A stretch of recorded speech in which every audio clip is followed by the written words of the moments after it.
Assalamualaikum. My name is Shawiz, and we are discussing unit number 1 and 2 short questions. We were live yesterday, and we were started these questions yesterday, and now we are continuing those questions today.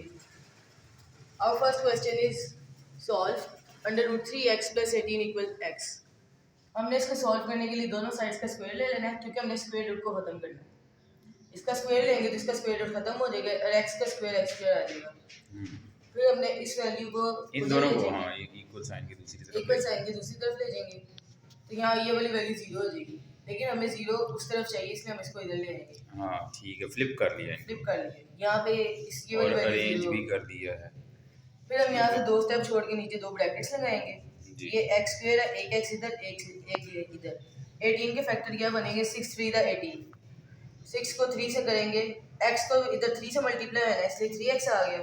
फिर 6 को x से करेंगे 6x आ गया। आप चाहे तो 6x इधर कर सकते हैं, 3x इधर कर सकते हैं, कोई मसला नहीं। यानी कि आप ये कहना चाह रहे हैं कि 18 के फैक्टर आपने 6 और 3 लिए हैं। Yes sir. कि माइनस के 6x में से प्लस का 3x निकल जाएगा तो माइनस का 3x भी आ जाएगा, और माइनस 3x को प्लस 3x से मल्टीप्लाई करेंगे तो 6 3 दर 18 माइनस का 18 x स्क्वायर भी बन जाएगा, क्योंकि लास्ट टर्म और फर्स्ट टर्म को मल्टीप्लाई करते हैं ना।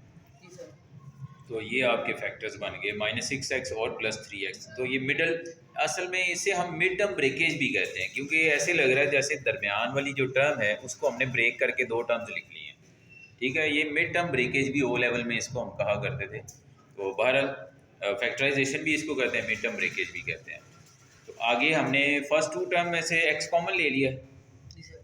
फर्स्ट टू टर्म में से x कॉमन ले लिया। ये एक x अंदर चला गया और ये x बाहर चला गया और 6 आ गया। यहाँ से हमने 3 कॉमन ले लिया, क्योंकि 3 के टेबल में 3 भी आता है और 18 भी आता है, इसलिए x आ गया और 3 6 द 18 हो गया। ठीक है, इक्वल टू 0।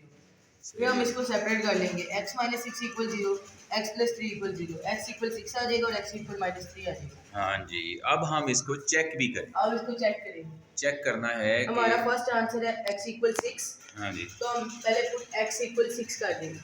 ठीक है, जहाँ जहाँ पर x आएगा वहाँ पे हम 6 लिखेंगे। फिर x + 18 इक्वल x। 3 के साथ x था, हमने 6 लिख दिया प्लस 18, और इक्वल साइन के उस तरफ भी x है तो इसलिए इधर भी 6 कर देंगे। से 6 तो 18 हो जाएगा। 18 + 18 36 आ जाएगा।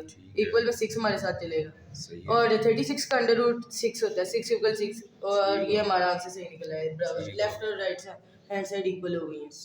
Put x equal -3। अब जहाँ जहाँ पे x है वहाँ पे हमने -3 निकालना है, क्योंकि हमारा दूसरा आंसर x इक्वल -3 निकला था। सही है। अब जहाँ जहाँ पे x आता जाएगा -3 लगेगा। 3x यहाँ पर प्लस 18 के साथ है और इक्वल साइन की उस तरफ x है। 3 के साथ हम -3 लिख देंगे नीचे स्टेप में, प्लस 18 इक्वल इधर x है इसलिए नीचे -3 लिखेंगे। 3 3 द 9 और माइनस के साथ माइनस लिख देंगे, प्लस 18 प्लस माइनस -18 में से 9 निकालेंगे 9 आ जाएगा। ये -3 यहाँ पे हमारे साथ चल रहा है। 3 यहाँ पर 3 यहाँ -3, ये इक्वल नहीं आया, इसलिए आंसर हमारा सोल्यूशन है सिर्फ 6 निकला। सही है जी, वेरी गुड। अब ये क्वेश्चन भी उसी टाइप का ही है। Yes sir. जैसे हमने प्रीवियस क्वेश्चन किया है कि स्क्वायरिंग बोथ साइड्स करनी पड़ेगी। सही है जी, तो कर लेते हैं। फिर बोथ साइड्स का स्क्वायर किया तो यहाँ तो स्क्वायर रूट से स्क्वायर कट जाएगा तो 3x + 7 वैसे ही आ गया। यहाँ पे हमने क्योंकि दो टर्म्स थी तो बाइनोमियल वाला हमने पावर 2 वाला फार्मूला लगा दिया जी, यानी कि a + b होल स्क्वायर वाला फार्मूला लगा दिया कि फर्स्ट टर्म का स्क्वायर प्लस सेकंड टर्म का square plus 2 times into first term into second, a square plus b square plus 2ab वाला फार्मूला हमने लगा दिया। और आगे फिर इसे हमने सिंपलीफाई कर दिया, यानी कि 2x का होल स्क्वायर जो है इसको 4x स्क्वायर हो जाएगा, 3 स्क्वायर हो जाएगा 9 प्लस 2 2 द 4 और 4 3 द 12x। ठीक है जी। और इधर हमने 0 कर दिया, ये दो टर्म्स भी उठा के उधर ले गए हैं तो इनके साइन चेंज हो गए।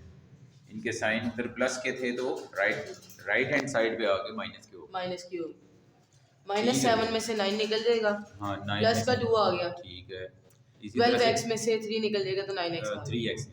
हाँ, 3x निकलेगा, 9x आ गया। तो ये हमारे पास इक्वेशन बन गई है। इसके अब हम फैक्टर्स करने लगे हैं। फिर से फैक्टर्स तो बनाएंगे। एक तो हमने फैक्टर इस तरह से जल्दी से क्विकली फैक्टर्स बना के देख लिए थे कि भाई 4x के हमने फैक्टर बनाए, 4x स्क्वायर के फैक्टर हमने क्या बनाए 4x और x, और 2 के फैक्टर बनाए 2 और 1, क्योंकि 2 1 2 होता है। तो ये हमारा फाइनल यानी कि वो बन रहे हैं, फैक्टराइजेशन बन रही है। तो ये हम दरमियान में अब लिख रहे हैं क्योंकि हमारे पास अगर लास्ट टर्म को फर्स्ट टर्म से मल्टीप्लाई करें तो ये बनता है 4 टू द 8 एक्स स्क्वायर, ठीक है। तो यानी कि बेसिकली हमारे पास फैक्टर्स इस तरह के, अभी हमने क्या किया यहाँ पे 8x और 1x ले लिया। 8x और 1x दोनों को मल्टीप्लाई करें तो 8x² आ जाता है, और 8x और 1x को प्लस करें तो 9x भी आ जाता है। तो ये हमारे परफेक्टली बने हुए हमारे पास फैक्टर्स हैं जो हमने यहाँ पे मिड टर्म ब्रेकेज के थ्रू किए हैं। सही है जी। तो आगे फिर इसको सॉल्व कर लिया उसी तरह से कि फर्स्ट 2 टर्म्स में से 4x कॉमन आ रहा था तो अंदर आ गया x+2, और अगली 2 टर्म्स में से कुछ कॉमन नहीं आ रहा तो 1 लिख लेते होते हैं और x+2 ब्रैकेट में लिख लिया। x+2 दोनों में कॉमन है, x+2 कॉमन आ गया और 4x+1 इस तरह से हमारे पास आ गया इक्वल टू 0। अब इन दोनों को 1 बाई 1 हमने 0 के बराबर लिख लेना है। तो यहाँ पर x+2 को 0 लिख लिया और 4x+1 को 0 लिख लिया। यहाँ से x का आंसर -2 आ गया और दूसरी साइड से x का आंसर -1 और 4 आ गया। और नीचे फिर हमने क्वेश्चन की स्टेटमेंट ये शुरू में थी ये वाली कि 3x+7 अंडर रूट में 3x+7 इक्वल 2x+3 था। तो ये हम दोबारा से लिख कर इनमें वैल्यूज़ पुट कर रहे हैं। ये दोबारा से लिखा क्वेश्चन और इसमें ये पहली वैल्यू x इक्वल्स -2 पुट की है और देखा है तो लेफ़्ट हैंड साइड और राइट हैंड साइड इक्वल नहीं आए। इसी तरह से दूसरा आंसर हमारा था x इक्वल्स -1/4, तो ये हमने पुट किया जी क्वेश्चन के अंदर x की जगह पर।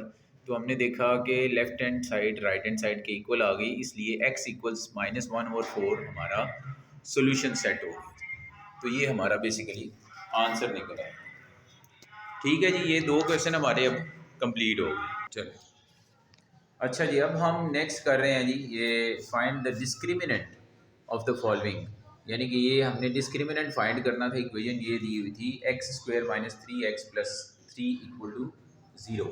तो यहाँ पर x² के शुरू में जो कोएफिशिएंट होता है उसे a कहते हैं, x के शुरू में जो कोएफिशिएंट होता है उसे b कहते हैं, और जो कांस्टेंट टर्म होती है उसे c कहते हैं। तो डिस्क्रिमिनेंट का फॉर्मूला हमारे पास ये अब शावेज बताएंगे। डिस्क्रिमिनेंट का फॉर्मूला हमारे पास है b² - 4ac। b की वैल्यू हमारे पास -3 का स्क्वायर ले लेंगे, माइनस यहाँ पे 4 हमारे साथ तो -4 हम वैसे ही ले लेंगे फॉर्मूले वाला। a की वैल्यू हमारे पास 1, ये 1 के साथ, ये साथ 4 के साथ 1 आ जाएगा, और c की वैल्यू 3 तो 3 साथ आ जाएगा। -3 का स्क्वायर होगा 9, स्क्वायर की वजह से माइनस खत्म हो जाएगा। ठीक है, 4 1 द 4 और 4 3 द 12, 9 - 3 डिस्क्रिमिनेंट हमारा -3 निकला है। ठीक है।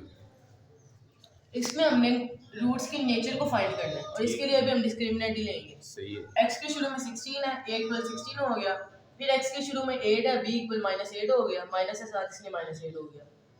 और c के शुरू में यहाँ पे x नहीं है लेकिन लास्ट टाइम हमारी है 1 कांस्टेंट है। हाँ जी, कांस्टेंट है, c इक्वल 1। ठीक हो गया। फिर से डिस्क्रिमिनेंट का फॉर्मूला लिखेंगे b² - 4ac। b² हमारे पास आया -8 का स्क्वायर आ गया, और फॉर्मूले का -4, a की वैल्यू 16 और c की वैल्यू 1। 8 का स्क्वायर होगा 64। ठीक है, ठीक है। प्रीवियस क्वेश्चन की तरह माइनस खत्म हो जाएगा स्क्वायर से, और 4 16 से आ जाएगा तो 64 आ जाएगा, और 64 - 64 डिस्क्रिमिनेंट हमारा 0 निकल आया क्योंकि ये परफेक्ट स्क्वायर है, इसलिए रैशनल और रियल हो जाएगा, और 0 आगे इसके। अब यहाँ पे बात समझाने वाली है कि डिस्क्रिमिनेंट, अगर डिस्क्रिमिनेंट की थोड़ी सी बात हम कर लेते हैं जी कि डिस्क्रिमिनेंट से हम नेचर ऑफ द रूट्स कैसे बता सकते हैं। तो ये थोड़ा सा समझने की बात है जी कि अगर डिस्क्रिमिनेंट ग्रेटर दैन 0 आ जाए, ग्रेटर दैन 0 यानी कि पॉजिटिव आ जाए, positive greater than equal to 0 यानी कि पॉजिटिव आ जाए, तो रूट्स हमेशा होते हैं रियल होते हैं, रूट्स रियल होते हैं, यानी कि पॉजिटिव में अगर आंसर आ जाए तो रूट्स आपके रियल होते हैं। अभी सिर्फ ग्रेटर दैन की बात करते हैं तो रूट्स रियल होते हैं और अनइक्वल होते हैं, रूट्स रियल होते हैं और अनइक्वल होते हैं। एंड पॉजिटिव में हमारे पास आ गया तो ये रियल और अनइक्वल रूट्स होंगे। और इसके अलावा अगर तो डिस्क्रिमिनेंट जो है, discriminant is a perfect square, यानी कि अगर डिस्क्रिमिनेंट परफेक्ट स्क्वायर आ जाए, जैसे कि फॉर एग्जांपल डिस्क्रिमिनेंट 9 आ गया, तो 9 को हम 3 का स्क्वायर लिख सकते हैं, परफेक्ट स्क्वायर बन गया। तो अगर डिस्क्रिमिनेंट परफेक्ट स्क्वायर हो तो रूट्स जो हैं वो रियल तो रहेंगे ही, क्योंकि पॉजिटिव हैं तो रियल हैं। इसके अलावा ये रैशनल भी हो जाएंगे, रूट्स जो हैं वो हमारे पास रैशनल भी हो जाएंगे, और अनइक्वल तो रहने ही हैं, अनइक्वल। और अगर ये फॉर एग्जांपल आपके पास परफेक्ट स्क्वायर नहीं आता, नॉट अ परफेक्ट स्क्वायर, ठीक है जी, if discriminant is not a perfect square, तो फिर जैसे कि फॉर एग्जांपल यहाँ पे 9 की बजाय 10 आ जाए, तो ऐसी सूरत में रूट्स आपके रियल तो रहेंगे लेकिन साथ में इर्रेशनल हो जाएंगे, रैशनल नहीं रहेंगे बल्कि इर्रेशनल हो जाएंगे, रियल, इर्रेशनल एंड अनइक्वल। तो ये बात है जी। और अगर डिस्क्रिमिनेंट जो है वो ज़ीरो के बराबर ही आ जाए, जैसा कि हमारे क्वेश्चन में हुआ, तो ऐसी सूरत में ज़ीरो भी, यानी कि हमें यहाँ पे जैसे मैंने लिखा था कि भाई डिस्क्रिमिनेंट अगर इक्वल टू ज़ीरो भी आ जाए या ग्रेटर दैन ज़ीरो भी आ जाए, यानी कि पॉजिटिव भी हो, इक्वल टू ज़ीरो भी हो, नेगेटिव ना हो, तो रूट्स रियल ही रहते हैं। इक्वल टू ज़ीरो के केस में रियल हो जाएंगे, रैशनल हो जाएंगे और एंड इक्वल हो जाएंगे। अब एक चीज़ रह गई सिर्फ, अगर डिस्क्रिमिनेंट माइनस में आ जाए, discriminant is less than zero, मतलब कि नेगेटिव, तो रूट्स आपके जो हैं वो कॉम्प्लेक्स हो जाएंगे, रियल नहीं रहेंगे। कॉम्प्लेक्स को इमेजिनरी भी कहते हैं हम, या इमेजिनरी लिख लें या आप कॉम्प्लेक्स लिख लें। तो ये थोड़ी सी इसकी सारी डिटेल है। अब इसे समराइज़ कर लेते हैं। समराइज़ क्या जी, कि अगर तो डिस्क्रिमिनेंट नेगेटिव में है तो रूट्स कॉम्प्लेक्स या इमेजिनरी कहलाएंगे, अगर डिस्क्रिमिनेंट पॉजिटिव में है तो रूट्स रियल कहलाएंगे। तो रियल की आगे कैटेगरीज हो जाती हैं, वो रैशनल हो सकता है, वो क्या हो सकता है जी, इर्रेशनल हो सकता है, ठीक है, तो इक्वल हो सकते हैं रूट्स या फिर अनइक्वल हो सकते हैं। तो ये है जी सारी की सारी discussion nature of the roots के बारे में। तो बात ये है कि आपको डिस्क्रिमिनेंट तो निकालना ही पड़ेगा। तो आज के लेक्चर में इतना ही, इंशाल्लाह अगले लेक्चर में आपसे मज़ीद क्वेश्चंस के बारे में बात करेंगे। तो खुदा हाफिज़ कह दें जी कुछ। अल्लाह हाफिज़। अल्लाह हाफिज़। अल्लाह हाफिज़।